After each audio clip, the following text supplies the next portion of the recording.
तुद बिन रोग रजाइयां दा ओडण नाग निवासां दे रहना शूल सुराही खंजर प्याला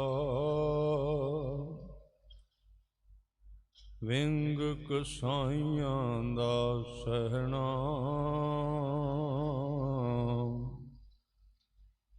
यारुड़े दासां नूं सत्थर चंगा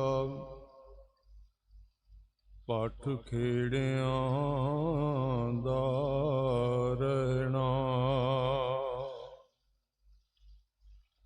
ना साजो ना बाजो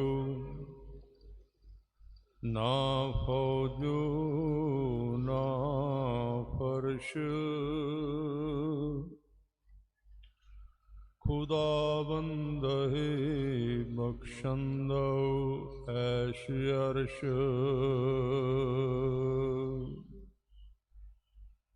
कहाँ बुद्ध प्रभ तुझ हमारी बरन सकै महिमा जो तिहारी हम ना सकत कर सिफत तुम्हारी आप ले हो तुम कथा सुधारी। सतगुरु दीन दुनिया दे पातशाह दसां पातशाहियां दे प्रतक्ष रूप गुरता गद्दी ते विराजमान अकाल स्वरूप धन धन श्री गुरु ग्रंथ साहिब जी महाराज सच्चे पातशाह आप जी दी पावन हजूरी विच सज बैठे सत्कारयोग गुरु खालसा साध संगत जीओ सारे सतगुरां नूं हाजर नाजर जाणदियां होयां मन इकागर करके गुरु फतेह दी सांझ करो जी। वाहिगुरु जी का खालसा वाहिगुरु जी की फतेह। आप जी काफ़ी समय तो अज नगर मोठावाल विखे सालाना समागम जो कि समूह शहीदां दी याद विच मनाया जा रहा है, आप जी संगत विच हाजरी भर के जीवन दे पलां नूं सफल कर रहे हो। सतगुरु नानक साहब सच्चे पातशाह जी ने अकाल पुरख वाहिगुरु वल्लों संपूर्ण मनुख दी जो घाड़त घड़ी गई है उस नूं स्थापित करन वास्ते सतगुरां ने कुर्बानियां कीतियां हन और कुर्बानियां कोई मजबूरी नहीं सी, सगों उस बाणी दे दिते हुए ज्ञान नूं इस संसार दे विच सदा वास्ते स्थापित रखण वास्ते जिंदा रखण वास्ते आप जी ने कुर्बानियां कीतियां हन। जदों संत सिपाही की गल चलती है तो उदों एक संपूर्ण मनुख की तस्वीर उभर के सामने आउंदी है। संत दा वासा अंदर है, सिपाही दा वासा बाहर है। संत दा संबंध सिमरन दे नाल है, बंदगी दे नाल है, भजन दे नाल है, ते सिपाही ਬਾਹਰਮੁਖੀ ਬਾਹਰ ਪੱਖੀ ਸੰਸਾਰ ਦੇ ਵਿੱਚ ਵਿਚਰਨ ਵਾਸਤੇ ਕਈ ਪਹਿਲੂਆਂ ਦੇ ਨਾਲ ਸੰਬੰਧਿਤ ਇੱਕ ਸ਼ਖਸੀਅਤ ਹੈ, ਕਿਉਂਕਿ ਇੱਕ ਪਾਸਾ ਜੇ ਕਮਜ਼ੋਰ ਰਹਿ ਗਿਆ ਤੇ ਮਨੁੱਖ ਅਧੂਰਾ ਰਹਿ ਜਾਂਦਾ। ਸੰਤ ਹੋਵੇ ਤੇ ਸਿਪਾਹੀ ਨਾ ਹੋਵੇ, ਉਹਦੀ ਸੰਤਤਾਈ ਥੋੜ੍ਹੇ ਜਿਹੇ ਦਾਇਰੇ ਦੇ ਵਿੱਚ ਰਹਿ ਜਾਂਦੀ ਏ। ਉਹਦੀ ਸੰਤਤਾਈ ਦਾ ਪ੍ਰਗਟਾਵਾ ਨਹੀਂ ਹੋ ਸਕਦਾ, ਪ੍ਰਕਾਸ਼ ਨਹੀਂ ਹੋ ਸਕਦਾ। ਜਿਵੇਂ ਮੈਂ ਉਦਾਹਰਨ ਦੇ ਤੌਰ ਤੇ ਕਹਾਂ,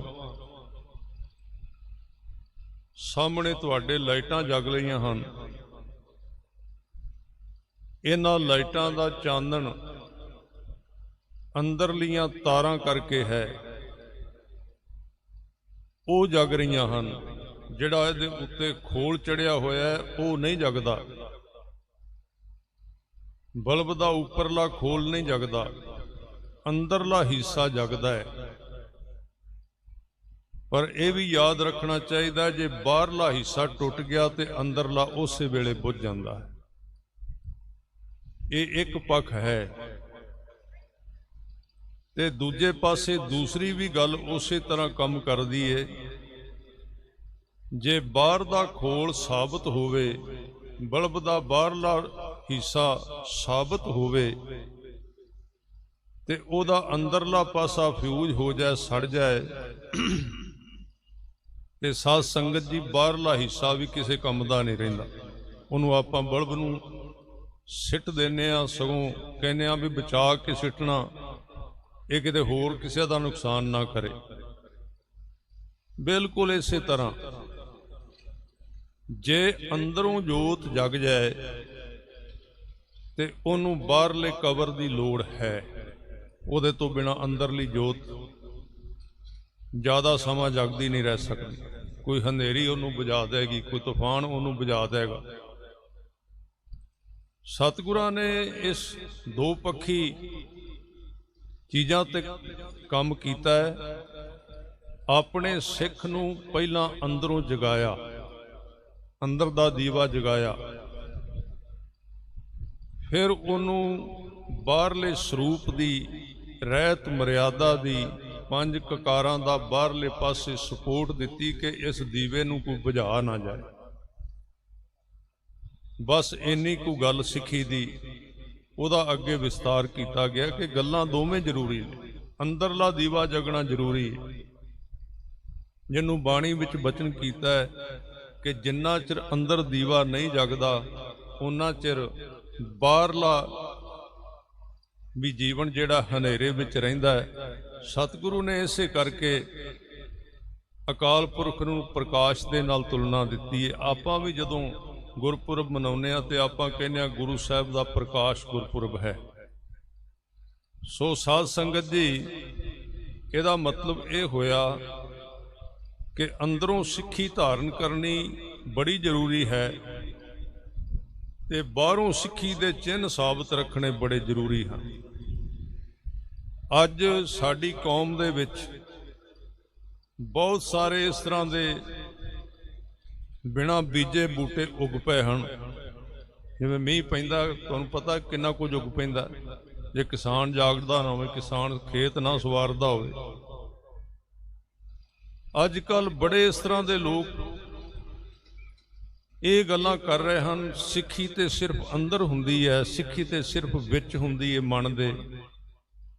ਇਹ ਬਾਹਰਲਾ ਜਿਹੜਾ ਰੂਪ ਹੈ ਇਹਦੀ ਕੋਈ ਖਾਸ ਅਹਿਮੀਅਤ ਨਹੀਂ, ਕੋਈ ਖਾਸ ਲੋੜ ਨਹੀਂ, ਕੇਸਾਂ ਦੀ ਕੋਈ ਬਹੁਤੀ ਲੋੜ ਨਹੀਂ ਹੈ।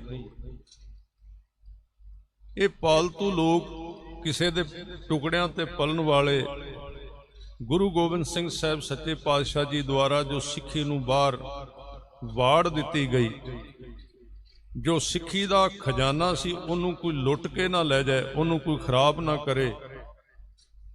ਅੱਜ ਉਹਨੂੰ ਤੋੜਨ ਦੀ ਕੋਸ਼ਿਸ਼ ਕਰ ਰਹੇ ਨੇ। ਅੱਜ ਬਾਹਰਲੇ ਸਰੂਪ ਨੂੰ ਕਦੀ ਕੋਈ ਕਿਰਪਾਨ ਬਾਰੇ ਕਹਿ ਦਿੰਦਾ ਹੈ, ਕਿਰਪਾਨ ਨਾਲ ਕੋਈ ਸਿੱਖੀ ਨਹੀਂ ਹੁੰਦੀ। ਕੋਈ ਕਹਿ ਦਿੰਦਾ ਬਾਹਰਲੇ ਸਰੂਪ ਦੇ ਨਾਲ ਕੋਈ ਸਿੱਖੀ ਦਾ ਥੋੜ੍ਹੀ ਸੰਬੰਧ ਹੈ। ਇਸ ਤਰ੍ਹਾਂ ਦੀਆਂ ਗੱਲਾਂ ਤੁਸੀਂ ਅੱਜ ਕੱਲ੍ਹ ਆਮ ਹੀ ਸੁਣੋਗੇ ਤੇ ਹੈਰਾਨੀ ਦੀ ਗੱਲ ਏ ਉਹਨਾਂ ਬੰਦਿਆਂ ਨੇ ਆਪ ਬਾਹਰਲਾ ਸਰੂਪ ਰੱਖਿਆ ਹੁੰਦਾ, ਆਪ ਪੱਗ ਬੰਨੀ ਹੁੰਦੀ, ਆਪ ਕੇਸ ਰੱਖੇ ਹੁੰਦੇ ਨੇ, ਆਪ ਕਿਰਪਾਨ ਵੀ ਪਾਈ ਹੁੰਦੀ ਏ, ਪਰ ਉਹ ਦੂਜਿਆਂ ਨੂੰ ਕਹਿਣਗੇ ਪੱਗ ਇਹਦੇ ਨਾਲ ਸਿੱਖ ਨਹੀਂ ਬਣਦਾ। ਗੱਲ ਤੇ ਕਰਨੀ ਸੀ ਸਾਧ ਸੰਗਤ ਜੀ ਮੀਰੀ ਪੀਰੀ ਦੇ ਸੁਮੇਲ ਦੀ, ਵੀ ਦੋਵੇਂ ਚੀਜ਼ਾਂ ਚਾਹੀਦੀਆਂ ਨੇ। ਅੰਦਰ ਨਾਮ ਦੀ ਧੁਨ ਵੀ ਸਿੱਖ ਦੇ ਉੱਠਣੀ ਚਾਹੀਦੀ ਹੈ। ਨਾਮ ਤੋਂ ਬਿਨਾ ਵੀ ਜੀਵਨ ਥੋਥਾ ਹੈ, ਬਿਲਕੁਲ ਖੋਖਲਾ ਹੈ, ਕਿਸੇ ਕੰਮ ਦਾ ਨਹੀਂ। ਇਸ ਕਰਕੇ ਸਾਧ ਸੰਗਤ ਜੀ ਜਿਹੜੇ ਸ਼ਹੀਦ ਵੀ ਹੋਏ ਨੇ ਉਹ ਪਹਿਲਾਂ ਸੰਤ ਹੋਏ ਨੇ। ਨੀਂਹ ਦੇ ਵਿੱਚ ਸੰਤਤਾਈ ਸੀ ਤੇ ਸੰਤਤਾਈ ਦਾ ਇੱਕ ਆਪਣਾ ਖਜ਼ਾਨਾ ਹੈ, ਸੰਤਤਾਈ ਦਾ ਇੱਕ ਆਪਣਾ ਸਰੂਰ ਹੈ। ਵੈਸੇ ਤੇ ਮੈਂ ਬੇਨਤੀ ਕਰਾਂ, ਸੰਤ ਤੇ ਸ਼ਹੀਦ ਦੋਵੇਂ ਇੱਕੋ ਸ਼ਖਸੀਅਤ ਦੇ ਨਾਂ ਨੇ। ਜਦੋਂ ਸੰਤ ਨੂੰ ਕੋਈ ਸਰੀਰਕ ਤੌਰ ਤੇ ਖਤਮ ਕਰਦਾ ਤੇ ਉਹ ਸ਼ਹੀਦ ਬਣ ਜਾਂਦਾ ਹੈ, ਤੇ ਜਦੋਂ ਉਹ ਆਮ ਮਨੁੱਖ ਵਾਂਗੂ ਸੰਸਾਰ ਵਿੱਚ ਜਿਉਂਦਾ ਤੇ ਉਦੋਂ ਉਹਨੂੰ ਸੰਤ ਕਹਿੰਦੇ ਨੇ। ਸੰਤਤਾਈ ਵੀ ਕੋਈ ਛੋਟੀ ਸੂਰਮਗਤੀ ਨਹੀਂ ਹੈ, ਨਾਮ ਜਪਣਾ ਵੀ ਕੋਈ ਛੋਟੀ ਗੱਲ ਨਹੀਂ ਹੈ, ਉਹ ਵੀ ਇੱਕ ਘੋਲ ਹੈ ਜ਼ਿੰਦਗੀ ਦਾ। ਕਿਉਂਕਿ ਜਿੰਨਾ ਵੱਡਾ ਕੰਮ, ਵੱਡੀ ਚੀਜ਼ ਵਾਸਤੇ ਆਪਾਂ ਕੰਮ ਕਰਾਂਗੇ, ਉਹਨਾਂ ਸਾਧ ਸੰਗਤ ਜੀ ਘੋਲ ਜ਼ਿਆਦਾ ਕਰਨਾ ਪਏਗਾ। ਸੌਖੀਆਂ ਚੀਜ਼ਾਂ, ਛੋਟੀਆਂ ਚੀਜ਼ਾਂ, ਘੱਟ ਕੀਮਤ ਵਾਲੀਆਂ ਚੀਜ਼ਾਂ ਤੁਸੀਂ ਆਰਾਮ ਨਾਲ ਖਰੀਦ ਸਕਦੇ ਹੋ, ਉਹਨਾਂ ਦਾ ਮੁੱਲ ਘੱਟ ਹੈ। ਪਰ ਜਿਹੜੀ ਸਿੱਖੀ ਦਾ ਹੀਰਾ ਹੈ, ਇਹਦੇ ਵਾਸਤੇ ਘੋਲ ਵੱਡਾ ਹੈ। ਤਾਂ ਹੀ ਸਤਿਗੁਰੂ ਅਰਜਨ ਦੇਵ ਪਾਤਸ਼ਾਹ ਜੀ ਨੇ ਬਚਨ ਕੀਤੇ, ਹੋਂ ਗੋਸਾਈਂ ਦਾ ਪਹਿਲਵਾਨੜਾ। ਮੈਂ ਆਪਣੇ ਗੋਸਾਈਂ ਅਕਾਲ ਪੁਰਖ ਦਾ ਪਹਿਲਵਾਨ ਹਾਂ, ਪਹਿਲਵਾਨੜਾ, ਛੋਟਾ ਜਿਹਾ ਪਹਿਲਵਾਨ। ਹੋਂ ਗੋਸਾਈਂ ਦਾ ਪਹਿਲਵਾਨੜਾ, ਮੈਂ ਗੁਰ ਮਿਲ ਉੱਚ ਦੁਮਾਲੜਾ। ਇਹ ਦੁਮਾਲਾ ਸ਼ਬਦ ਗੁਰੂ ਗ੍ਰੰਥ ਸਾਹਿਬ ਜੀ ਦੇ ਵਿੱਚ ਆਇਆ ਹੈ। ਬਹੁਤੇ ਸ਼ਬਦ ਨੇ ਜਿਹੜੇ ਬਾਹਰ ਰਹਿਤ ਮਰਿਆਦਾ ਵਿੱਚ ਗੁਰੂ ਸਾਹਿਬ ਨੇ ਦਿੱਤੇ ਨੇ, ਉਹ ਬਾਣੀ ਦੇ ਵਿੱਚ ਆਏ ਨੇ। ਫਤਿਹ ਸ਼ਬਦ ਵੀ ਬਾਣੀ ਵਿੱਚ ਆਇਆ ਹੈ, ਫਤਿਹ ਭਈ ਮਨ ਜੀਤ, ਮੈਂ ਗੁਰਮਿਲ ਉੱਚ ਦੁਮਾਲੜਾ। ਕਹਿੰਦੇ ਹੈ ਤੇ ਮੈਂ ਕਮਜ਼ੋਰ ਜਿਹਾ ਸੀ, ਔਰ ਇਹ ਗੱਲ ਸਾਧ ਸੰਗਤ ਜੀ ਪੱਕੀ ਹੈ। ਜੇ ਜ਼ਿੰਦਗੀ ਦੇ ਸੰਘਰਸ਼ ਦੇ ਵਿੱਚ ਜਿੱਤਣਾ ਹੈ ਤੇ ਮਨੁੱਖ ਇਕੱਲਾ ਨਹੀਂ ਜਿੱਤ ਸਕਦਾ, ਇਕੱਲਾ ਹਾਰ ਜਾਏਗਾ। ਤੁਸੀਂ ਹੁਣੇ ਕੀਰਤਨ ਸੁਣ ਰਹੇ ਸੀ ਗੁਰੂ ਕੇ ਪਿਆਰਿਆਂ ਤੋਂ, ਬਈ ਸਤ ਸੰਗ ਜਿਹੜਾ ਹੈ, ਗੁਰੂ ਦੀ ਜਿਹੜੀ ਸੰਗਤ ਹੈ, ਉਹ ਮਨੁੱਖ ਨੂੰ ਪਾਰ ਕਰ ਸਕਦੀ ਹੈ। ਗੁਰੂ ਕੀ ਸੰਗਤ ਦੇ ਨਾਲ ਜਦੋਂ ਪਤਾ ਲੱਗ ਜਾਏ ਕਿ ਮੈਂ ਮਨੁੱਖ ਕਾਹਦੇ ਵਾਸਤੇ ਬਣਿਆ, ਪਰਮਾਤਮਾ ਨੇ ਮਨੁੱਖ ਬਣਾਇਆ ਕਿਉਂ ਹੈ। ਜੇ ਇਕੱਲੇ ਖਾਣ ਪੀਣ ਵਾਸਤੇ ਬਣਾਉਣਾ ਸੀ, ਕੋਈ ਗਾਂ ਮੱਝ ਬਣਾ ਦਿੰਦਾ। ਜੇ ਇਕੱਲੇ ਭੋਗਣ ਵਾਸਤੇ ਬਣਾਉਣਾ ਸੀ, ਕੋਈ ਪਸ਼ੂ ਬਣਾ ਦਿੰਦਾ। ਇਹਦੇ ਤੋਂ ਵੱਖਰਾ ਕਿਉਂ ਬਣਾਇਆ, ਇਹਦੀ ਅਲੱਗ ਤੋਂ ਇੱਕ ਬਾਣੀ ਨੇ ਵੀ ਬਚਨ ਕੀਤੇ ਨੇ। ਜਦੋਂ ਬਾਣੀ ਪੜ੍ਹਨੇ ਆ ਤੇ ਮਹਾਰਾਜ ਕਹਿੰਦੇ ਨੇ, ਅਵਰ ਜੋਨ ਤੇਰੀ ਪਨਹਾਰੀ, ਇਸ ਧਰਤੀ ਮੈਂ ਤੇਰੀ ਸਿੱਖਦਾਰੀ। ਬਾਕੀ ਦੀਆਂ ਜੂਨਾਂ ਉਹ ਵੀ ਪਰਮੇਸ਼ਰ ਨੇ ਬਣਾਈਆਂ ਨੇ, ਪਰ ਉਹਨਾਂ ਦਾ ਆਪਣਾ ਕਾਰਜ ਹੈ, ਉਹਨਾਂ ਦਾ ਆਪਣਾ ਕੰਮ ਹੈ। ਪਰ ਮਨੁੱਖ, ਕਦੀ ਤੂੰ ਸੋਚਿਆ ਤੈਨੂੰ ਕਾਹਦੇ ਵਾਸਤੇ ਬਣਾਇਆ? ਕਿਉਂਕਿ ਕੋਈ ਵੀ ਚੀਜ਼ ਜਿਹੜੀ ਏ ਉਹਦਾ ਇੱਕ ਕਾਰਜ ਵੀ ਹੈ, ਉਹਦਾ ਇੱਕ ਕੰਮ ਵੀ ਹੈ। ਉਸ ਕਿਸੇ ਕੰਮ ਵਾਸਤੇ ਬਣਿਆ। ਤੇ ਯਾਦ ਰੱਖੋ, ਜਿਸ ਕੰਮ ਵਾਸਤੇ ਜਿਹੜੀ ਚੀਜ਼ ਬਣੀ ਹੈ, ਜੇ ਉਹ ਕੰਮ ਨਹੀਂ ਕਰਦੀ ਤੇ ਉਸ ਨੂੰ ਉਹ ਆਪਣੇ ਜੀਵਨ ਦੇ ਵਿੱਚ ਫੇਲ ਹੋ ਜਾਂਦੀ ਹੈ। ਆ ਬਾਣੀ ਦੇ ਵਿੱਚ ਬਚਨ ਆਏ ਨੇ, ਸਤਿਗੁਰੂ ਜੀ ਦੀ ਆਸਾ ਦੀ ਵਾਰ ਦੇ ਬਚਨ ਪੜੋ। ਮਹਾਰਾਜ ਕਹਿੰਦੇ, ਨਾਨਕ ਗੁਰੂ ਨਾ ਚੇਤਨੀ, ਮਨ ਆਪਣੇ ਸੁਚੇਤ। ਗੁਰੂ ਦੀ ਗੱਲ ਨੂੰ ਚੇਤੇ ਨਹੀਂ ਕਰਦੇ ਕਿ ਗੁਰੂ ਸਾਹਿਬ ਨੇ ਕੀ ਕਿਹਾ ਹੈ। ਹੁਣ ਗੁਰੂ ਦੀ ਲੋੜ ਕਿਉਂ ਪਈ? ਤੁਸੀਂ ਕਦੀ ਵੇਖਿਆ ਬਈ ਕਿਸੇ ਪਸ਼ੂਆਂ ਨੂੰ ਗੁਰੂ ਦੀ ਲੋੜ ਪਈ ਹੈ? ਨਹੀਂ, ਕਿਸੇ ਪਸ਼ੂ ਨੂੰ ਗੁਰੂ ਦੀ ਲੋੜ ਬਾਣੀ ਦੇ ਵਿੱਚ ਕਿਤੇ ਨਹੀਂ ਲਿਖਿਆ। ਕਿਸੇ ਕੁੱਤੇ ਨੂੰ ਗੁਰੂ ਦੀ ਲੋੜ ਹੈ, ਕਿਸੇ ਗਧੇ ਨੂੰ ਗੁਰੂ ਦੀ ਲੋੜ ਹੈ। क्योंकि पशु जिहड़ा अपने हिसाब दे विच ठीक चल रहा, उहनूं किसी गाइडनेस की, किसी अगवाई की लोड़ ही नहीं। उहदा जीवन सिरजन कर ही नहीं सकता, जिन्ना को बनाया उहदे तक ही सीमित है। उहदा काम है खाना ते दुध देना, वो कर रहा।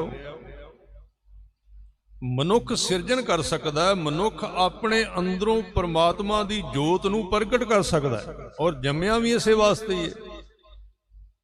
तुसीं बाणी दे बचन पढ़ो भी बनिया काहदे वास्ते है मनुख। जदों मैं ये शब्द कहना मनुख काहदे वास्ते बनिया, उदों आपां कहने मनुख पता नहीं कोई होर होएगा, मैं ते मेरी गल नहीं हो रही है, ये गल ते मेरी ही हो रही है भी आपां मैं काहदे वास्ते बनिया। ये शरीरा मेरिया इस जग में आए कै क्या तुद कर्म कमाया। इस संसार विच आके तू दस काम केड़ा कीता है। जिन हर तेरा रचन रचिया, सो हर मन नाम साया। जिस वैगुरू ने तेरी रचना कीती सी, उन्होंने कदी मन दे विच तू वसाउण दा यतन ही नहीं कीता। पर अगे एक शब्द क्या है, गुर प्रसादी हर मन वसिया। जदों भी हरि दे परमात्मा दे मन विच वसण दी गल आएगी, नाल गुर प्रसाद दी गल जरूर आएगी, क्योंकि गुरु दी कृपा तो बिना नहीं वस सकदा। गुरु तो बिना नाम दा अंदर वासा ही नहीं हो सकता। गुर प्रसादी हर मन वसिया। ते फिर एक होर गल कही है, पूर्व लिखिया पाया। पूर्व किनू कहंदे ने?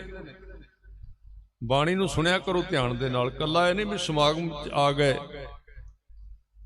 ते लंगर छकना है। बाणी विच संगत विच आके शब्द विच सुरत जोड़ के पूरे बैठना चाहिए, इहदा बड़ा वड्डा फल मिलता है।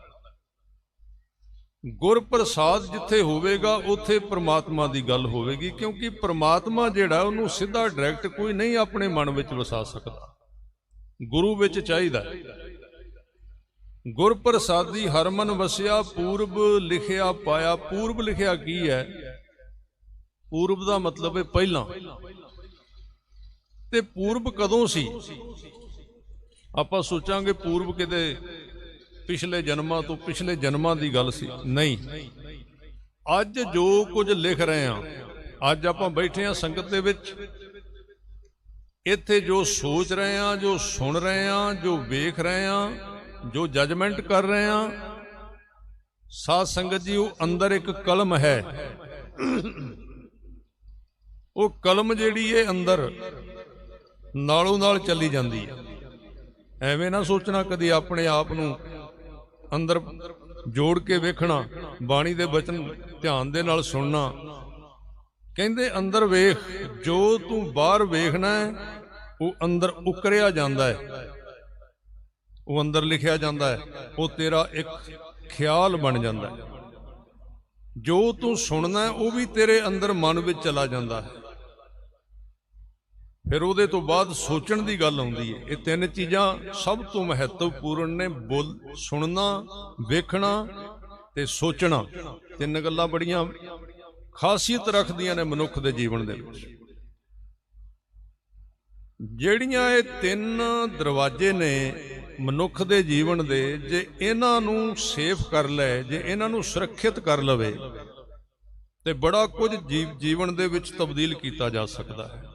ਵੇਖਣ ਨੂੰ, ਸੁਣਨ ਨੂੰ ਤੇ ਸੋਚਣ ਨੂੰ। ਜੇ ਥੋੜਾ ਜਿਹਾ ਇਹਨਾਂ ਦਰਵਾਜ਼ਿਆਂ ਨੂੰ ਬੰਦ ਕਰਨ ਦੀ ਜਾਂਚ ਆ ਜਾਏ, ਖੋਲ੍ਹਣ ਦੀ ਜਾਂਚ ਆ ਜਾਏ, ਕਿਉਂਕਿ ਬੰਦ ਲਗਾਤਾਰ ਸਿੱਖ ਨੇ ਰੱਖਣੇ ਨਹੀਂ। ਅੱਖਾਂ ਦੇ ਰਾਹੀਂ ਬਹੁਤ ਕੁਝ ਅੰਦਰ ਜਾ ਰਿਹਾ ਹੈ, ਕੰਨਾਂ ਦੇ ਰਾਹੀਂ ਬਹੁਤ ਕੁਝ ਅੰਦਰ ਜਾ ਰਿਹਾ ਹੈ, ਤੇ ਉਹ ਚੀਜ਼ ਸੋਚ ਬਣ ਰਹੀ ਹੈ। ਮੇਨ ਦਰਵਾਜ਼ੇ ਤੇ ਦੋ ਹੀ ਰਹਿ ਗਏ, ਵੇਖਣਾ ਤੇ ਸੁਣਨਾ। ਇਸ ਕਰਕੇ ਸਾਧ ਸੰਗਤ ਜੀ, ਇਹਦੇ ਤੇ ਗੁਰੂ ਸਾਹਿਬ ਨੇ ਸਿੱਖ ਨੂੰ ਕਿਹਾ, ਜੇ ਤੂੰ ਆਪਣਾ ਜੀਵਨ ਘੜਨਾ ਹੈ ਤਾਂ ਥੋੜਾ ਜਿਹਾ ਪਾਸੇ, ਜੇ ਆਪਣਾ ਜੀਵਨ ਤੂੰ ਘੜਨਾ ਹੈ ਤਾਂ ਆਪਣੇ ਸੁਣਨ ਨੂੰ ਤੇ ਵੇਖਣ ਨੂੰ ਠੀਕ ਕਰ। ਆ ਬਾਣੀ ਦੇ ਬਚਨ ਆਉਂਦੇ ਨੇ, ਸਤਿਗੁਰਾਂ ਨੇ ਆਸਾ ਦੀ ਵਾਰ ਦੇ ਵਿੱਚ ਬਚਨ ਕੀਤੇ ਨੇ, ਜਿਹਦੇ ਵਿੱਚ ਗਰੀਬ ਨਵਾਜ਼ ਸੱਚੇ ਪਾਤਸ਼ਾਹ ਜੀ ਕਹਿੰਦੇ ਕਿ ਅੱਖੀ ਸੂਤਕ ਵੇਖਣਾ, ਪਰ ਤ੍ਰਿਆ ਪਰ ਤਨ ਰੂਪ।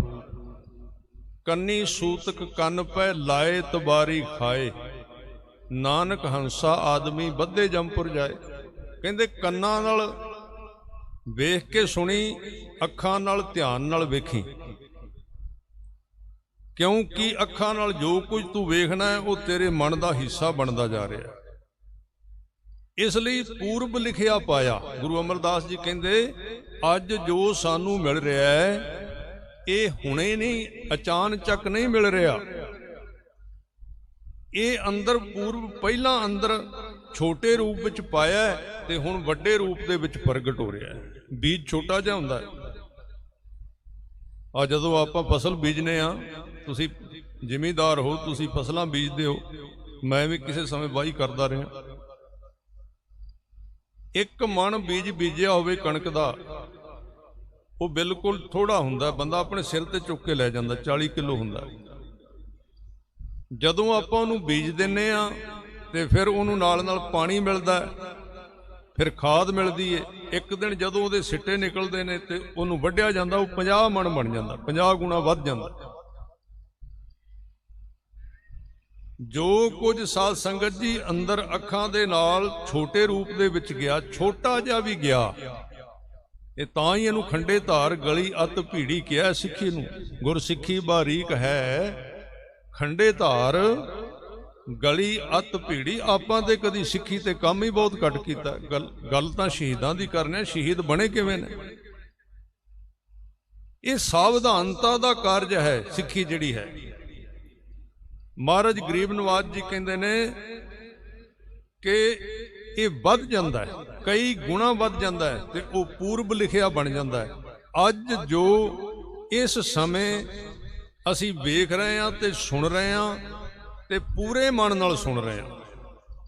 ਇੱਕ ਹੁੰਦਾ ਅਧੂਰੇ ਮਨ ਦੇ ਨਾਲ ਸੁਣਨਾ, ਉਹਦਾ ਕੋਈ ਅਰਥ ਨਹੀਂ ਹੈ, ਪਰ ਫਿਰ ਵੀ ਕਿਤੇ ਨਾ ਕਿਤੇ ਆਵਾਜ਼ ਅੰਦਰ ਅਸਰ ਜ਼ਰੂਰ ਕਰਦੀ। ਜੋ ਸੁਣਨੇ ਆ ਤੇ ਜੋ ਵੇਖਨੇ ਆ, ਇਸ ਕਰਕੇ ਮਹਾਰਾਜ ਗੁਰੂ ਤੇਗ ਬਹਾਦਰ ਸਾਹਿਬ ਸੱਚੇ ਪਾਤਸ਼ਾਹ ਜੀ ਨੂੰ ਕਿਸੇ ਨੇ ਪੁੱਛਿਆ ਪਰਮਾਤਮਾ ਨੂੰ ਮਿਲਣ ਦਾ ਰਸਤਾ ਕਿਹੜਾ ਹੈ, ਤੇ ਸਤਿਗੁਰੂ ਨੇ ਸਾਦੇ ਸ਼ਬਦਾਂ ਦੇ ਵਿੱਚ ਰੱਬ ਦੇ ਮਿਲਾਪ ਦਾ ਰਸਤਾ ਦੱਸ ਦਿੱਤਾ। ਉਹ ਕਹਿੰਦੇ ਨੇ ਸਰਵਣ ਗੋਬਿੰਦ ਗੁਣ ਸੁਣੋ ਅਰ ਗਾਓ ਰਸਨਾ ਗੀਤ। ਰਸਨਾ ਦੇ ਨਾਲ ਉਹਦੇ ਗੀਤ ਗਾ ਤੇ ਉਸ ਗੀਤ ਨੂੰ ਆਪਣੇ ਕੰਨਾਂ ਨਾਲ ਸੁਣ। ਜਦੋਂ ਇਹਦਾ ਜ਼ੁਬਾਨ ਦਾ ਤੇ ਸੁਰਤ ਦਾ ਕਨੈਕਸ਼ਨ ਬਣ ਗਿਆ, ਸ਼ਬਦਾਂ ਦਾ ਤੇ ਸੁਰਤ ਦਾ ਕਨੈਕਸ਼ਨ ਬਣ ਗਿਆ, ਗੱਲ ਬਣਨੀ ਸ਼ੁਰੂ ਹੋ ਜਾਏਗੀ। ਸੁਰਤ ਜਿਹੜੀ ਹੈ ਸ਼ਬਦ ਦੇ ਨਾਲ ਜੋੜ ਕੇ ਤੁਰ, ਔਰ ਗੁਰੂ ਸਾਹਿਬ ਨੇ ਇਹਦੇ ਉੱਤੇ ਸਾਧ ਸੰਗਤ ਜੀ ਬਹੁਤ ਸਮਾਂ ਕੰਮ ਕੀਤਾ ਹੈ। ਤੇ ਇਹ ਫਿਰ ਅੰਦਰ ਦੀ ਸਫਾਈ ਕਰਦਾ ਸ਼ਬਦ, ਸਾਡੇ ਵਿੱਚੋਂ ਕਾਇਰਤਾ ਕੱਢਦਾ। ਜਿਹੜੇ ਸ਼ਹੀਦ ਵੀ ਹੋਏ ਨੇ ਉਹ ਨਿਰਭੈ ਹੋਏ ਨੇ ਬਹੁਤ ਜ਼ਿਆਦਾ। ਸਾਡੇ ਅੰਦਰ ਜਿਹੜੀ ਕਾਇਰਤਾ ਹੈ, ਹਰ ਇੱਕ ਕੰਮ ਦੀ ਕਾਇਰਤਾ ਹੈ। ਜੇ ਸਵੇਰੇ ਉੱਠਣਾ ਹੋਵੇ ਤੇ ਮਨ ਕਾਇਰ ਹੋ ਜਾਂਦਾ, ਕਮਜ਼ੋਰ ਹੋ ਜਾਂਦਾ, ਉੱਠਣ ਨੂੰ ਚਿੱਤ ਨਹੀਂ ਕਰਦਾ, ਇਹਦਾ ਹਿੰਮਤ ਨਹੀਂ ਮਾਰਦਾ। ਇਸ ਲਈ ਗੁਰਮਤ ਦੇ ਵਿੱਚ ਗੁਰੂ ਸਾਹਿਬ ਨੇ ਬੜੇ ਸੋਹਣੇ ਤਰੀਕੇ ਦਿੱਤੇ ਨੇ। ਜਕਾਰਾ ਦਿੱਤਾ, ਜਕਾਰਾ ਬੋਲੇ ਸੋ ਨਿਹਾਲ ਸਤਿ ਸ੍ਰੀ ਅਕਾਲ, ਯਾਨੀ ਕਿ ਇੱਕ ਝਟਕੇ ਦੇ ਨਾਲ ਕੰਮ ਕਰਨਾ। ਜੇ ਚੰਗਾ ਕੰਮ ਕਰਨਾ ਤੇ ਉਹਦੇ ਵਾਸਤੇ ਤੈਨੂੰ ਛਲਾਂਗ ਲਾਣੀ ਪਏਗੀ, ਝਟਕਾ ਦੇਣਾ ਪਏਗਾ। ਮਾੜਾ ਕੰਮ ਕਰਨਾ ਤੇ ਆਪਣੇ ਆਪ ਹੀ ਹੋਈ ਜਾਣਾ ਹੈ। ਇਸ ਕਰਕੇ ਗੁਰੂ ਸਾਹਿਬ ਕਹਿੰਦੇ ਕਾਇਰਤਾ ਦੂਰ ਕਰਨੀ ਹੈ। ਜੇ ਸੂਰਮੇ ਬਣਨਾ ਅੰਦਰੋਂ ਵੀ ਤੇ ਬਾਹਰੋਂ ਤੂੰ ਆਪੇ ਹੀ ਬਣ ਜਾਣਾ, ਜੇ ਅੰਦਰ ਸੂਰਮਗਤੀ ਹੋਵੇਗੀ। ਸਤਿਗੁਰੂ ਨੇ ਬਚਨ ਕੀਤੇ ਬਾਣੀ ਦੇ ਵਿੱਚ, ਕਲਗੀਧਰ ਪਾਤਸ਼ਾਹ ਦੇ ਬਚਨ ਨੇ, ਜਿਹਦੇ ਵਿੱਚ ਉਹ ਕਹਿੰਦੇ ਨੇ ਕਿ ਧਨ ਜੀਓ ਤੇ ਕੋ ਜਗ ਮੈਂ, ਮੁਖ ਤੇ ਹਰ ਚਿੱਤ ਮੈਂ ਜੁਧ ਵਿਚਾਰੈ। ਹੁਣ ਇਹ ਦੋ ਕੰਮ ਗੁਰੂ ਕਲਗੀਧਰ ਪਾਤਸ਼ਾਹ ਦੀ ਬਾਣੀ ਦੇ ਵਿੱਚ ਇਕੱਠੇ ਮਹਾਰਾਜ ਨੇ ਕਰ ਦਿੱਤੇ ਵੀ ਮੇਰਾ ਸਿੱਖ ਜਿਹੜਾ ਹੈ ਉਹਦੇ ਮੁਖ ਤੋਂ ਹਰ, ਇੱਥੇ ਮੁਖ ਸ਼ਬਦ ਵਰਤਿਆ ਹੈ, ਮੂੰਹ ਤੋਂ ਹਰੀ ਦਾ ਨਾਮ ਜਪਦਾ, ਪਰਮੇਸ਼ਰ ਦਾ ਨਾਮ ਜਪਦਾ। ਪਹਿਲਾ ਸਟੈਪ ਹੀ ਇਹ ਹੈ, ਪਹਿਲਾ ਸਟੈਪ ਹੀ ਧਰਮ ਦਾ ਜਿਹੜਾ ਹੈ ਉਹ ਜਪਣਾ ਹੈ। ਜਿਹੜਾ ਜਪਦਾ ਨਹੀਂ ਉਹ ਧਰਮੀ ਹੈ ਹੀ ਨਹੀਂ ਹੈ। सिखी दा ते मुੱਢ मूल ही जपना है। जप मैंने बोलना। जो पंजां प्यारियां तो नाम दी दात मिली है, गुरमंत्र मिलिया है, मूल मंत्र मिलिया है, उहदा जाप करना ये सिखी दी साधना है। और बड़े ध्यान पूर्वक करना और समय सिर करना और इक्को थां ते करना। ये गल बड़ी छोटी जी गल कह दियां विच भी स्थान ते करना ते थां ते वो समय करना। ये कुदरती संयोग है बहुत वड्डा। मैं तुहानूं अज दी गल दसना कि कुछ साल पहला, शायद 1 साल हो गया, असी इसे रस्ते तो जलंधर दे राही शायद इसे नगर ही आए सी ते जदों उस मोड़ तो लंघे साल बाद ਜਿਹੜੇ विचार अज तो साल पहला आ रहे सी, जदों गड्डी उत्थों निकली तो सारे ख्याल मेरे मन दे विचों फुट रहे सन। एकदम प्रवाह चल रहा सी। मैं हैरान रह गया। मैं नाल दे सिंह नूं कहा भी मैनूं इंज लगदा भी ये गल्लां मैं पहलां इत्थों लंघदियां कीतियां सन पिछले साल। ਇਹਦਾ मतलब वो शब्द अजे भी उत्थे घूम रहे ने जिथे पिछले साल वो ख्याल सन, वो विचार सन, वो थां ने उन्हां नूं पकड़ लिया। स्थान का बड़ा प्रभाव है, शब्द का अपना प्रभाव है। अब बड़े लोग ने अजकल रंग बरंगे जाए जिहड़े कहंदे थावां विच की पिया है। गुरु साहब ने थावां छड़ दित्तियां सन। गुरु वास्ते थां कोई अर्थ नहीं रखता, क्योंकि गुरु जिथे पैर रखता उत्थे ही थां बन जाता है। वो तो ताकतवर है। गुरु जिहड़ा है उहदे विच तां ताकत है, उहदे पावर है कि उन्हें चार्ज कर लेना जिहड़ी थां ते जाना है। उहदे वास्ते थां कोई अर्थ नहीं रखता। वो तां साध संगत जी किसी गलत थां ते भी चला गया। गुरु ते ब्रह्म ज्ञानी दी ये अवस्था, इन्नी ताकत है उहदे विच। इस करके तुसीं सुणदे हो कि एक साधु एक बेसवा के दरवाजे नूं जा उन्हें खड़काया ते बेसवा के दरवाजे जदों खड़काया ते उन्हें कुंडा खोलिया भी पता नहीं कौन आया। जदों कुंडा खोलिया ते वेख्या कि साधु का लिबास है ते बेसवा नूं पता सी अपने कर्म दा। वेख के साध संगत जी, क्योंकि जेड़े लोग माड़े कर्म करते ने, कुदरती मनुख का सुभाव है जिहड़ा वो काम करता है। कुछ बंदियां नूं छड्ड के ज्यादा लोग जिहड़ा काम करते ने उहदे उल्ट थां ते उन्हां दा ध्यान रहिंदा है। ये मन का स्वरूप ही इस तरह का।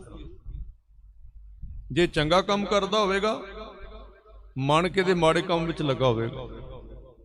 जे माड़ा काम करता फिर उत्थे डरदा भी पाप कर रहा, चंगा काम कर लेना सी। वो बेसवा भी किते बेसवा दे किते जीवन दे कोने दे विच भी धर्म सी, उन्होंने भी पता सी, क्योंकि परमात्मा ते सारियां दे विच है ना। कहंदे ने मनुख जिन्ना मर्जी पापी हो जाए 24 घंटियां विच 1-2 सेकंड वास्ते परमात्मा उहदे अंदरों जरूर प्रगट हुंदा है, पर पता नहीं लगता वो पल आउंदा कदों। इसलिए महाराज कहंदे सावधान रहा कर, अपने अंदर झाती मार के रख, ध्यान मार के रख, पता नहीं कदों आ जाए। इसलिए महाराज कहंदे दिन भी गावों रैनी गावों, गावों सास सास रसनारी। दिन रात ध्यान रख 24 घंटियां विच, ते खास तौर ते दिन दे 2 टाइम जिहड़े ने, एक शाम ते एक सवेर, जदों सूरज चढ़दा है ते जदों सूरज डुबदा है, उस टाइम ते ज़्यादातर संभावना है मनुख परमात्मा दे बहुत नेड़े हुंदा है, बहुत नेड़े हुंदा। जे थोड़ा जिहा भी उदों ध्यान करे तां उहदी सुरत अंदर जा सकदी है। वो साधु दरवाजे अगे खलोता है ते बेसवा ने वेख्या भी ते साधु है। उन्हें कहा कि बाबा ये तेरे आउण वाला घर नहीं है, पर साधु सी पूरा भांडा भरिया होया। हुण होवे किवें दा, गल ये अलग तो है। कोई भेखतारी भी हो सकता है, घट कमाई वाला भी हो सकता है, हर तरह का, क्योंकि ये संसार है परमेश्वर ने। इहदे विच जिसने ਸਾਧ ਸੰਗਤ ਜੀ, ਧਰਮ ਨੂੰ ਜਾਂ ਧਰਮ ਨੂੰ ਜਿਨ੍ਹਾਂ ਨੇ ਕਮਾ ਲਿਆ ਉਹਨਾਂ ਦੇ ਕੋਲ ਨਹੀਂ ਜਿਹੜਾ ਬੈਠਾ, ਉਹ ਧਰਮੀ ਜੇ ਕੱਲਾ ਬਣ ਗਿਆ ਤੇ ਸੰਸਾਰੀਆਂ ਤੋਂ ਵੀ ਭੈੜਾ ਹੋਵੇਗਾ। ਜਿਹਨੇ ਧਰਮ ਜਾਂ ਧਰਮ ਆਪ ਪੜ੍ਹਿਆ ਨਹੀਂ, ਜੇ ਪੜ੍ਹਿਆ ਨਹੀਂ ਤੇ ਘੱਟੋ ਘੱਟ ਸੰਗਤ ਪੜ੍ਹੇ ਹੋਏ ਜਾਂ ਕਮਾਈ ਵਾਲੇ ਬੰਦੇ ਦੀ। ਇੱਥੇ ਪੜ੍ਹਨ ਦਾ ਇਕੱਲਾ ਅਰਥ ਇਹ ਨਾ ਸਮਝਣਾ ਵਿਦਿਆ, ਕਿਉਂਕਿ ਧਰਮ ਦੀ ਜਿਹੜੀ ਅੱਖ ਹੈ ਉਹ ਇੱਕੋ ਵਕਤ ਮਾੜੇ ਤੇ ਚੰਗੇ ਨੂੰ ਪਰਮਾਤਮਾ ਦੀ ਹੀ ਸਿਰਜਣਾ ਮੰਨਦੀ ਹੈ। ਇਹ ਤੁਸੀਂ ਧਿਆਨ ਰੱਖਣਾ। ਕਦੀ ਮੈਂ ਜਾਪ ਸਾਹਿਬ ਦੇ ਵਿੱਚੋਂ ਇੱਕ ਗੱਲ ਕਹਿ ਦਿੰਦਾ। ਗੁਰੂ ਗੋਬਿੰਦ ਸਿੰਘ ਜਦੋਂ ਸਮਦ੍ਰਿਸ਼ਟੀ ਬਣੀ, ਸਮਦ੍ਰਿਸ਼ਟੀ ਦੇ ਵਿੱਚ ਕਹਿੰਦੇ ਨੇ ਇੱਕ ਘਰ ਹੈ, ਉਹਦੇ ਵਿੱਚ ਇੱਕ ਜਣਾ ਸ਼ਾਂਤ ਹੈ, ਇੱਕ ਜਣਾ ਕਲੇਸ਼ ਕਰਦਾ। ਆਪਣੇ ਘਰਾਂ ਵਿੱਚ ਆਮ ਹੀ ਦੋਵੇਂ ਤਰ੍ਹਾਂ ਦੇ ਸੁਭਾਵਾਂ ਦੇ ਜੀ ਮਿਲਣਗੇ। ਕਿਤੇ ਇਹ ਸੁਣੀਦਾ ਵੀ ਪਤਨੀ ਜਿਹੜੀ ਉਹ ਬਹੁਤ ਕਲੇਸ਼ ਕਰਦੀ, ਪਤੀ ਜੇ ਉਹਦੇ ਵੱਲ ਵੇਖੋ ਤਾਂ ਉਹ ਕਹਿੰਦਾ ਵੀ ਚਲੋ ਅੱਜ ਦਾ ਦਿਨ ਗੁਜ਼ਰ ਗਿਆ, ਠੀਕ ਹੈ, ਰਾਤ ਪੈ ਗਈ, ਸੌਣ ਦਾ ਟਾਈਮ ਹੋ ਗਿਆ, ਜਾਣ ਛੁੱਟੀ। ਇੱਕ ਦਿਨ ਤਾਂ ਨਿਕਲਿਆ ਜ਼ਿੰਦਗੀ ਦਾ, ਕਿਉਂਕਿ ਸਾਰਾ ਦਿਨ ਡਾਂਗ ਖੜਕਦੀ ਹੈ। ਕਿਤੇ ਪਤਨੀ ਕਿਤੇ ਪਤੀ ਕਲੇਸ਼ ਕਰਦਾ ਹੈ। ਇੱਕ ਪਾਸੇ ਸ਼ਾਂਤ ਰੂਪ ਹੈ, ਇੱਕ ਪਾਸੇ ਕਲੇਸ਼ ਵਾਲਾ ਰੂਪ ਹੈ। ਤੇ ਕਲਗੀਧਰ ਪਾਤਸ਼ਾਹ ਕਹਿੰਦੇ ਨੇ, ਨਮੋ ਕਲੈ ਕਰਤਾ ਨਮੋ ਸ਼ਾਂਤ ਰੂਪੇ। ਪਰ ਇੰਨੀ ਦ੍ਰਿਸ਼ਟੀ ਕਲਗੀਧਰ ਪਾਤਸ਼ਾਹ ਵਰਗੀ ਹੋਵੇ ਕਿਹਦੇ ਕੋਲ, ਜਿਹੜਾ ਕਲੇਸ਼ ਕਰਨ ਵਾਲੇ ਦੇ ਵਿੱਚੋਂ ਵੀ ਪ੍ਰਮਾਤਮਾ ਨੂੰ ਵੇਖ ਲੈਂਦਾ ਤੇ ਜਿਹੜਾ ਸ਼ਾਂਤ ਰਹਿਣ ਵਾਲੇ ਦੇ ਵਿੱਚੋਂ ਵੀ ਪ੍ਰਮਾਤਮਾ ਨੂੰ ਵੇਖ ਲੈਂਦਾ। ਇਹ ਬੜੀ ਮੁਸ਼ਕਲ ਦ੍ਰਿਸ਼ਟੀ ਹੈ। ਇਸ ਲਈ ਜਿਹੜਾ ਨੀਵੀਂ ਪੱਧਰ ਦਾ ਧਰਮੀ ਹੈ ਉਹ ਸੰਸਾਰੀ ਨਾਲੋਂ ਦੁਖੀ ਰਹਿੰਦਾ, ਕਿਉਂਕਿ ਉਹ ਕਹਿੰਦਾ ਆਹ ਮਾੜਾ ਆਹ ਚੰਗਾ, ਆਹ ਮਾੜਾ ਆਹ ਚੰਗਾ। ਉਹ ਇਸ ਕੰਮ ਵਿੱਚ ਫਸਿਆ ਰਹੇਗਾ, ਸੁੱਕਾ ਪੁੱਕਾ ਰਹੇਗਾ, ਬਹੁਤ ਜ਼ਿਆਦਾ, ਬੜਾ ਖੁਸ਼ਕ ਰਹੇਗਾ, ਉਹਦੇ ਅੰਦਰ ਸ਼ਾਂਤੀ ਨਹੀਂ ਆ ਸਕਦੀ। ਇਸ ਲਈ ਬੜਾ ਔਖਾ ਹੈ, ਕਠਿਨ ਮਾਰਗ ਹੈ। ਇਸ ਲਈ ਲੋਕ ਕਹਿੰਦੇ ਨੇ ਗੱਲ ਕਰੋ ਜਾਂ ਅੰਜ ਦੀ ਤੇ ਜਾਂ ਅੰਜ ਦੀ। ਸਾਡੇ ਵਿੱਚ ਵੀ ਪੈਦਾ ਹੋ ਗਏ ਵੀ ਤੁਸੀਂ ਕੌਣ ਹੋ, ਕਿਹੜੀ ਲਾਈਨ ਦੇ ਵਿੱਚੋਂ, ਵਿਗਿਆਨ ਵਾਲੇ ਹੋ ਕਿ ਸ਼ਰਧਾ ਵਾਲੇ ਹੋ। ਸਾਡੇ ਵਿੱਚ ਵੀ ਉਹ ਪੈਦਾ ਹੋ ਗਿਆ। ਇਹ ਤਾਂ ਅਲੱਗ-ਅਲੱਗ ਤਬੀਅਤਾਂ ਨੇ ਮਨੁੱਖ ਦੀਆਂ, ਅਲੱਗ-ਅਲੱਗ ਸੁਭਾਅ ਹੈ ਤੇ ਪਰਮੇਸ਼ਰ ਨੇ ਅਨੇਕਤਾ ਵਿੱਚ ਇੱਕ ਨੇ ਬਣਾਇਆ, ਅਨੇਕ ਬਣਾਏ ਨੇ, ਅਨੇਕ ਤਰ੍ਹਾਂ ਦੇ ਸੁਭਾਅ ਪੈਦਾ ਕੀਤੇ। ਤਾਂ ਇੱਕੋ ਵਕਤ ਜਿਹੜਾ ਸਾਧੂ ਹੈ, ਯਾਨੀ ਕਿ ਜਿਹੜਾ ਬ੍ਰਹਮ ਗਿਆਨੀ ਹੈ, ਉਹਦੇ ਵਿੱਚ ਇੱਕੋ ਵਕਤ ਸਾਰੇ ਪ੍ਰਮਾਤਮਾ ਦੇ ਜਿਹੜੇ ਪੋਜ਼ਿਟਿਵ ਤੇ ਨੈਗੇਟਿਵ ਗੁਣ ਪ੍ਰਗਟ ਹੋ ਜਾਂਦੇ। ਪ੍ਰਮਾਤਮਾ ਕਈ ਰੂਪਾਂ ਵਿੱਚ ਅਵਤਾਰ ਧਾਰਨ ਕਰਦਾ। ਇਸ ਲਈ ਤੁਸੀਂ ਵੇਖਿਆ ਨਾ ਕਿ ਪ੍ਰਮਾਤਮਾ ਦਾ ਇੱਕ ਜਿਹੜਾ ਅਵਤਾਰ ਹੈ ਉਹ ਬੜਾ ਹੀ ਕ੍ਰੋਧਿਤ ਹੈ, ਬਹੁਤ ਕ੍ਰੋਧਿਤ। ਉਹ ਕਿਹੜਾ ਅਵਤਾਰ ਹੈ? ਬਾਣੀ ਵਿੱਚ ਉਹਦਾ ਨਾਮ ਹੀ ਆਇਆ। ਗੁਰੂ ਸਾਹਿਬ ਨੇ ਉਹਦਾ ਨਾਮ ਭਾਵੇਂ ਲਿਖਿਆ, ਕਈ ਥਾਵਾਂ ਤੇ ਲਿਖਿਆ, ਕਈ ਥਾਵਾਂ ਤੇ ਪ੍ਰਮਾਤਮਾ ਹੀ ਕਹਿ ਦਿੱਤਾ ਸਿੱਧਾ। ਪ੍ਰਹਿਲਾਦ ਨੂੰ ਬਚਾਉਣ ਵਾਸਤੇ ਜਦੋਂ ਨਰ ਸਿੰਘ ਰੂਪ ਧਾਰਿਆ ਪਰਮੇਸ਼ਰ ਨੇ, ਤਾਂ ਉਦੋਂ ਦਾ ਰੂਪ ਬੜਾ ਕਰੂਰ ਸੀ। ਤਾਂ ਗੁਰੂ ਸਾਹਿਬ ਉੱਥੇ ਵੀ ਕਹਿੰਦੇ ਨਮੋ ਕਰੂਰ ਕਰਮੇ।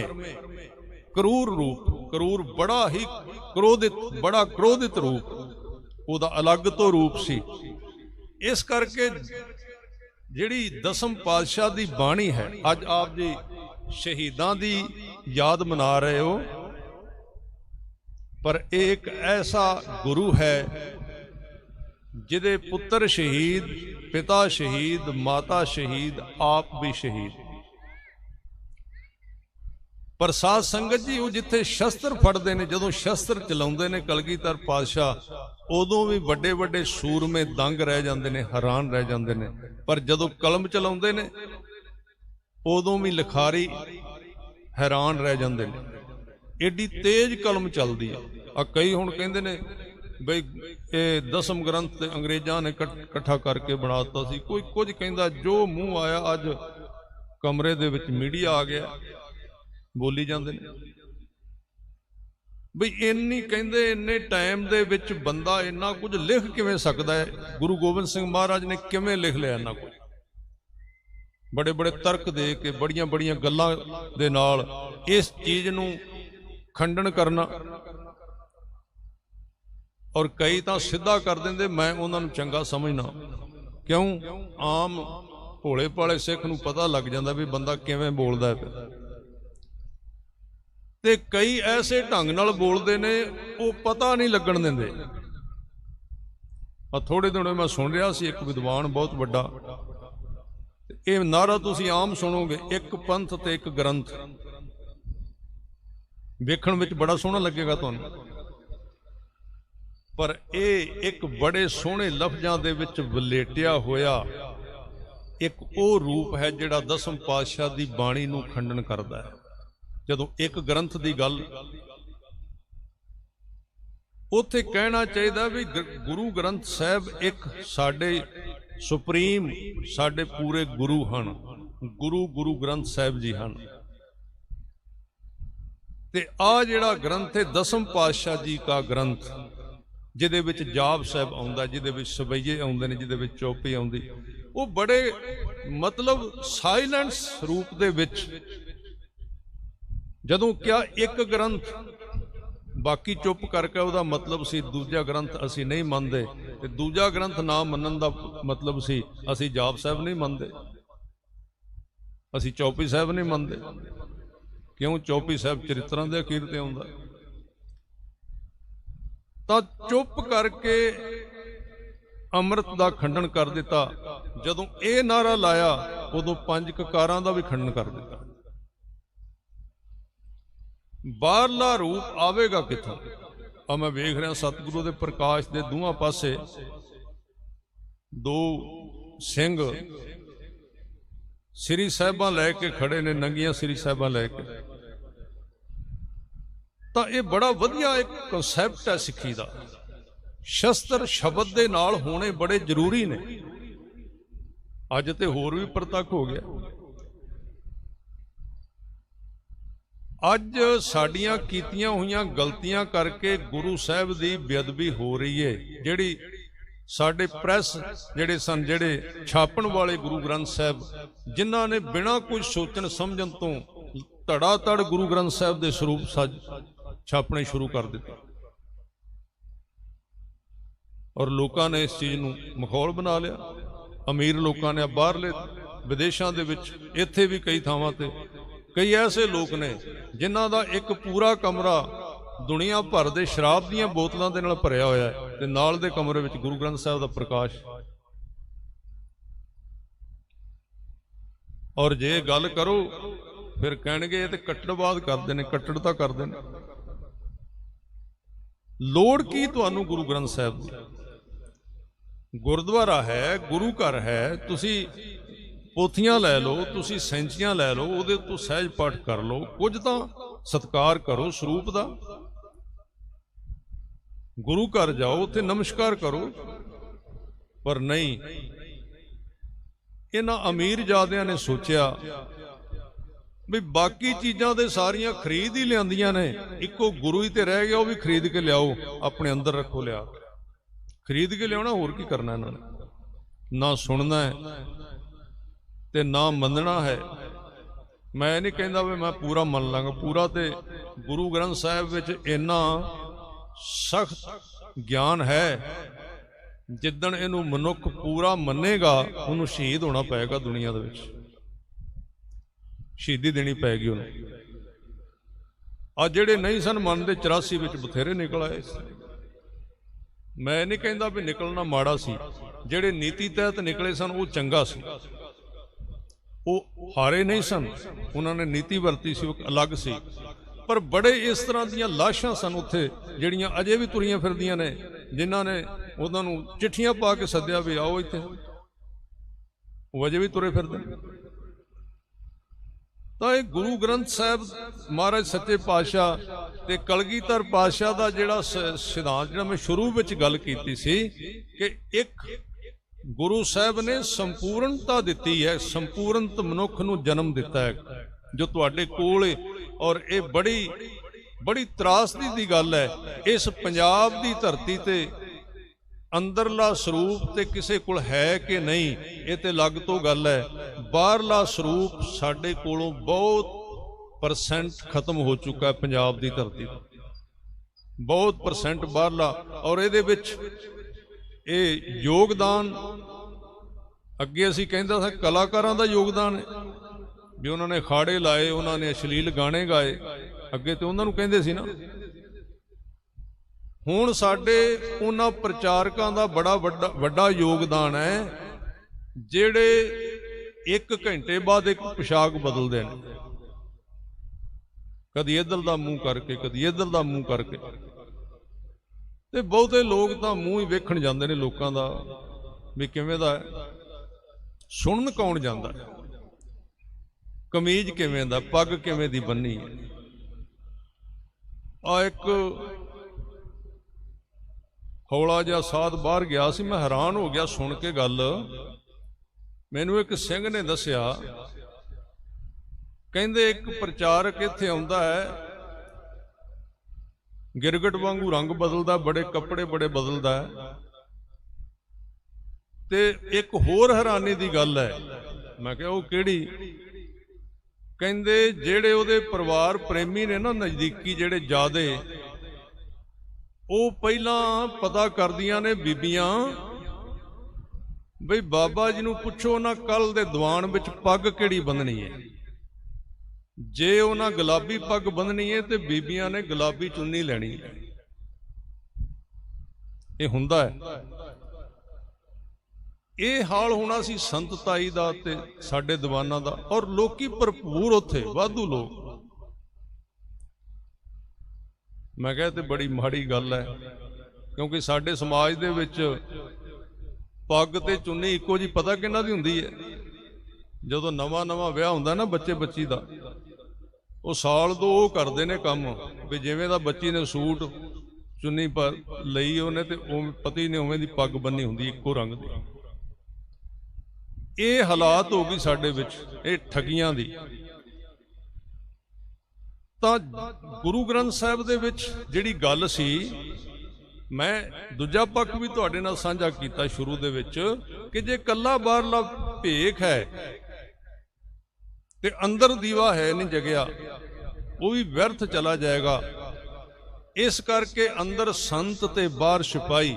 ਕਲਗੀਧਰ ਪਾਤਸ਼ਾਹ ਕਹਿੰਦੇ ਧੰਨ ਜੀਓ ਤਿਹ ਕੋ ਜਗ ਮੈਂ, ਮੁਖ ਤੇ ਹਰ ਚਿੱਤ ਮਹਿ ਜੁਧ ਵਿਚਾਰੇ। ਉਹ ਮਨੁੱਖ, ਉਹ ਮੇਰਾ ਖਾਲਸਾ ਜਿਹੜਾ ਕਲਗੀਧਰ ਪਾਤਸ਼ਾਹ ਨੇ ਸਾਜਿਆ, ਕਹਿੰਦੇ ਧੰਤਾ ਦੇ ਯੋਗ ਹੈ। ਔਰ ਇਹ ਸ਼ਹੀਦ ਜਿਹੜਾ ਸ਼ਬਦ ਹੈ, ਸਾਧ ਸੰਗਤ ਜੀ, ਮੈਂ ਪਿੱਛੇ ਵੀ ਇੱਕ ਦਿਨ ਬੇਨਤੀ ਕੀਤੀ ਸੀ, ਸਮੇਂ ਦੀ ਲੋੜ ਹੈ ਕਿ ਸ਼ਹੀਦ ਪਰੰਪਰਾ ਦਾ ਕੌਮ ਦੇ ਵਿੱਚ ਸਹੀ ਤਰੀਕੇ ਨਾਲ ਪ੍ਰਚਾਰ ਕੀਤਾ ਜਾਏ ਕਿ ਸ਼ਹੀਦ ਇੱਕ ਜਾਮੇ ਦਾ ਨਾਂ ਹੈ, ਸ਼ਹੀਦ ਇੱਕ ਜੂਨ ਦਾ ਨਾਂ ਨਹੀਂ। ਜੂਨਾਂ ਮਰਦੀਆਂ ਨੇ ਤੇ ਜੰਮਦੀਆਂ ਨੇ, ਸ਼ਹੀਦ ਸਦਾ ਇੱਕ ਜਾਮੇ ਨੂੰ ਧਾਰਨ ਕਰਦਾ ਹੈ ਔਰ ਆਪਣੀ ਕੌਮ ਦੀ ਸੇਵਾ ਕਰਦਾ। ਜਿਹੜੇ ਸਿੰਘ ਸ਼ਹੀਦ ਹੋਏ ਨੇ ਗੁਰੂ ਕੇ ਪਿਆਰ ਦੇ ਵਿੱਚ, ਉਹਨਾਂ ਨੂੰ ਇੱਕ ਜਾਮਾ ਮਿਲਦਾ ਹੈ। ਮੈਂ ਉੱਥੇ ਬੇਨਤੀ ਕੀਤੀ ਸੀ, ਪੰਥ ਦੇ ਇਹ 3 ਰੂਪ ਨੇ। ਇੱਕ ਸ਼ਬਦ ਦਾ ਰੂਪ ਹੈ, ਗਿਆਨ ਦਾ ਰੂਪ ਹੈ। ਗੁਰੂ ਗ੍ਰੰਥ ਸਾਹਿਬ ਜੀ ਦੇ ਸ਼ਬਦ ਦੇ ਗਿਆਨ ਦੇ ਨਾਲ ਆਪਣੇ ਆਪ ਨੂੰ ਡਿਵੈਲਪ ਕਰਨਾ, ਆਪਣੇ ਆਪ ਨੂੰ ਘਾੜਤ ਘੜਨੀ ਆਪਣੇ ਆਪ ਦੀ, ਆਪਣੇ ਮਨੁੱਖਾ ਜਿਹੜਾ ਅੰਦਰ ਜੋਤ ਹੈ ਉਹਦੇ ਦੁਆਲੇ ਲੱਗੀ ਹੋਈ ਮੈਲ ਜਿਹੜੀ ਹੈ ਸਾਡੇ ਗਲਤ ਖਿਆਲਾਂ ਤੇ ਕਰਮਾਂ ਦੀ, ਵਿਚਾਰਾਂ ਦੀ, ਪੁਰਾਤਨ, ਉਹਨੂੰ ਲਾਉਣਾ ਇੱਕ ਸ਼ਬਦ ਦਾ ਕਨਸੈਪਟ ਹੈ ਸਾਡੇ ਪੰਥ ਦਾ। ਇਹ ਪਹਿਲੀ ਚੀਜ਼ ਹੈ, ਸ਼ੁਰੂਆਤ ਹੈ। ਇਹ ਪਹਿਲਾ ਕਨਸੈਪਟ ਹੈ, ਇਹਦੇ ਤੇ ਕੰਮ ਕਰਨਾ ਬੜਾ ਜ਼ਰੂਰੀ ਹੈ। ਸ਼ਬਦ ਸੁਰਤ ਦੇ ਅਭਿਆਸ ਤੋਂ ਬਿਨਾ ਇਹ ਨਹੀਂ ਹੋ ਸਕਦਾ। ਆਪਣੇ ਆਪੇ ਤੇ ਜਿਹੜੀ ਪੂਰਬ ਲਿਖਿਆ ਪਾਇਆ, ਜਿਹੜੀ ਪੂਰਬ ਦਾ ਕਰਮ ਹੈ ਜਿਹੜਾ ਸਾਡੇ ਅੰਦਰ ਓਲਾ ਬਣ ਗਿਆ, ਰੁਕਾਵਟ ਬਣ ਗਿਆ, ਗੁਰੂ ਦੇ ਨਾਲ ਸਾਡਾ ਕਨੈਕਸ਼ਨ ਨਹੀਂ ਹੋਣ ਦਿੰਦਾ, ਜੋੜ ਨਹੀਂ ਪੈਣ ਦਿੰਦਾ, ਪਹਿਲਾਂ ਉਹਨੂੰ ਹਟਾਉਣਾ ਬੜਾ ਜ਼ਰੂਰੀ ਹੈ। ਪਹਿਲਾਂ ਸਾਧ ਸੰਗਤ ਜੀ, ਆਪਾਂ ਕਿਸੇ ਘਰ ਵਿੱਚ ਜਾਈਏ, ਸਭ ਤੋਂ ਪਹਿਲਾਂ ਕੀ ਕਰਨੇ ਆ? ਹੁਣ ਆਪਾਂ ਇੱਥੇ ਆਏ ਆ, ਆਪਾਂ ਜਦੋਂ ਆਪਣੇ ਘਰ ਜਾਵਾਂਗੇ ਪਹਿਲਾ ਕੰਮ ਕਿਹੜਾ ਕਰਾਂਗੇ? ਲਾਈਟ ਜਗਾਵਾਂਗੇ ਨਾ ਪਹਿਲਾਂ, ਤਾਂ ਹੀ ਦਿਸੇਗਾ ਨਾ ਘਰ ਦੇ ਵਿੱਚ ਕੀ ਹੈ। ਤਾਂ ਪਹਿਲਾਂ ਬਾਣੀ ਨੂੰ ਅੰਦਰ ਲੈ ਕੇ ਜਾਓ। ਇਸ ਕਰਕੇ ਮੈਂ ਬੇਨਤੀ ਕਰਾਂਗਾ, ਆਪੋ ਆਪਣੇ ਪਿੰਡ ਦੇ ਵਿੱਚ, ਜਿਹੜੇ ਪਿੰਡ ਵਿੱਚ ਤੁਸੀਂ ਹੋ, ਜੇ ਤੁਹਾਨੂੰ ਗੁਰੂ ਕੀ ਬਾਣੀ ਜਿਹੜੀ ਹੈ ਉਹਦੀ ਸੋਝੀ ਹੈ, ते गुरबाणी दी संथ्या शुरू करो। गुरबाणी दी संथ्या बच्चियां नूं वड्डियां नूं प्रेर के, कोई सिख स्वरूप दे विच है, कोई उहदे वाल कट्टे हुए ने, सारियां नूं संथ्या कराओ। क्योंकि बाणी जदों अंदर चली गई उन्हें साध संगत जी बाणा अपने आप पैदा कर देना है। क्योंकि बाणी पहला पैदा हुई सी, बाणा बाद विच पैदा होया सी। चार पैसे होण ते बंदा फिर ही बटवा लैंदा ना साध संगत जी, पहला बटवा थोड़ी खरीददा। पहला बाणी पढ़ाओ इन्हां नूं सारियां नूं। इन्हां नूं जिहड़े नौजवान पतित आपां कहने आ, पतित शब्द जिहड़ा ना वो तां उदों हुंदा जदों बंदा अंदरों टुट जाए, बिल्कुल जदों बिल्कुल अंदरों टुट जाए। थोड़ा जिहा टाइम दा नहीं मैनूं पता लग रहा ते, तां जदों समा हो जाए इत्थे पर्ची रख देना। सो साध संगत जी, ये रूप है जिहड़ा खालसे दा, ये दोवां हिस्सियां नूं मिला के बनाया है। पहला अंदर बाणी जाए, पहला गुरु की सिੱਖੀ जाए।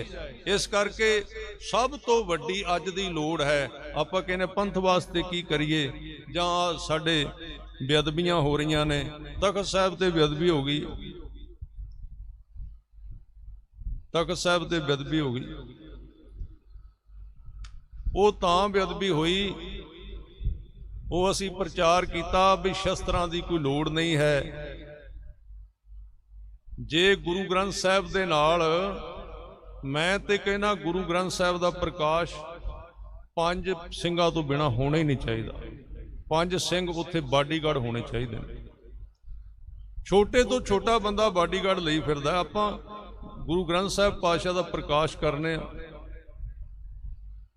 जिन्ने थोड़े स्वरूप प्रकाश होणगे उन्नी शरधा वधेगी, घटदी नहीं साडी।